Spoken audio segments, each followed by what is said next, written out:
Si vous L'Afrique en vouliez 4 empêcher minutes, l'Afrique de triste devenir une réalité. superpuissance, vous n'auriez pas besoin d'inventer une nouvelle stratégie. Le plan a déjà été écrit, testé et perfectionné au fil des siècles. Vous commenceriez par vous assurer que l'Afrique ne s'unisse jamais. Le moyen le plus simple de le faire est de maintenir les gens divisés selon des lignes ethniques, tribales et religieuses. S'ils commencent à travailler ensemble, rappelez-leur les griefs passés. Ravivez les vieilles blessures, financez les mouvements séparatistes, maintenez les différends frontaliers non résolus. Assurez-vous qu'à chaque fois qu'ils font un pas en avant, ils en font deux en arrière parce qu'ils sont trop occupés à se battre entre eux. Vous installeriez des dirigeants qui servent des intérêts étrangers, pas leur peuple. Trouvez les plus corrompus, les plus facilement manipulables, ceux qui désirent la richesse et le statut plus que le progrès. Offrez-leur le pouvoir en échange de leur loyauté. Si un leader émerge qui se soucie réellement de l'Afrique, débarrassez-vous de lui. Assassinez-les si nécessaire. Mais si c'est trop compliqué, déstabilisez simplement leur gouvernement et soutenez un coup d'État. S'ils parlent de nationaliser les ressources, faites-en un exemple. S'ils essaient d'unir l'Afrique, éliminez-les avant que l'idée ne se propage.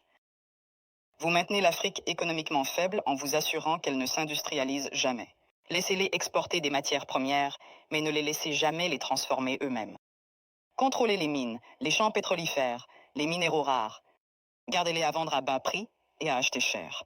Si un pays essaie de se libérer et de construire ses propres industries, sabotez-le. Imposez des sanctions, déstabilisez sa monnaie. Financez l'opposition locale, faites s'effondrer son économie. Si cela ne fonctionne pas, orchestrez une guerre civile. Les gens ne peuvent pas construire quand ils sont trop occupés à essayer de survivre. Vous vous assureriez que leur système éducatif produit des travailleurs, pas des innovateurs. Enseignez-leur une histoire qui glorifie leurs oppresseurs. Faites-leur croire que leurs cultures sont primitives, que leurs ancêtres étaient des sauvages, que leur avenir dépend de l'approbation étrangère. Entraînez-les à mémoriser, pas à penser de manière critique. Gardez leurs meilleurs et plus brillants à la recherche d'opportunités à l'étranger. Faites-leur rêver de quitter l'Afrique plutôt que de la réparer.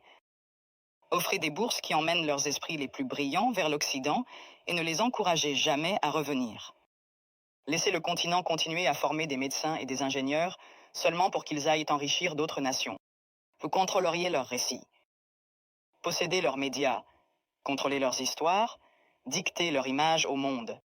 Faites-leur croire qu'ils sont corrompus, sans espoir, éternellement en crise. Inondez leurs écrans de pornographie de la pauvreté et de zones de guerre. Montrez-leur des publicités caritatives qui leur font croire qu'ils sont impuissants, sans l'aide étrangère. Minimisez leur réussite. Transformez leur victoire en incidents isolés. Si un pays africain développe une innovation révolutionnaire, attribuez le mérite à un investisseur étranger. Si un dirigeant africain met en œuvre une politique réussie, présentez-la comme une anomalie plutôt qu'une preuve de compétence. Vous vous assureriez qu'ils restent dépendants, les noyer dans la dette. Offrir des prêts avec des conditions impossibles.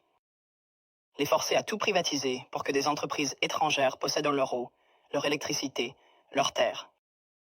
Lorsqu'ils luttent, leur donner juste assez d'aide pour les maintenir en vie, mais jamais assez pour les rendre autonomes.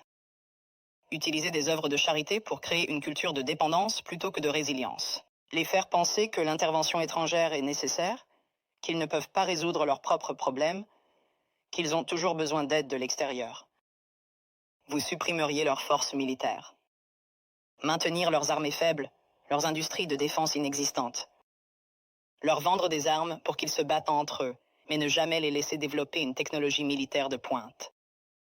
Si un pays essaie de construire un système de défense solide, l'accuser d'être une menace pour la stabilité.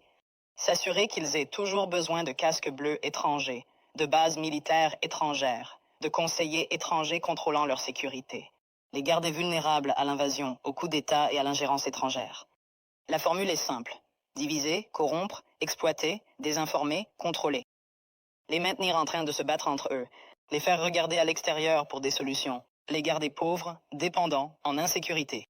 S'assurer que chaque tentative de se libérer rencontre une résistance si forte que la génération suivante y réfléchisse à 2 fois avant d'essayer à nouveau. Ce n'est pas une théorie, c'est l'histoire. La vraie question n'est pas comment empêcher l'Afrique de devenir une superpuissance. C'est comment l'Afrique peut briser le cycle, malgré tous les efforts pour la maintenir à terre.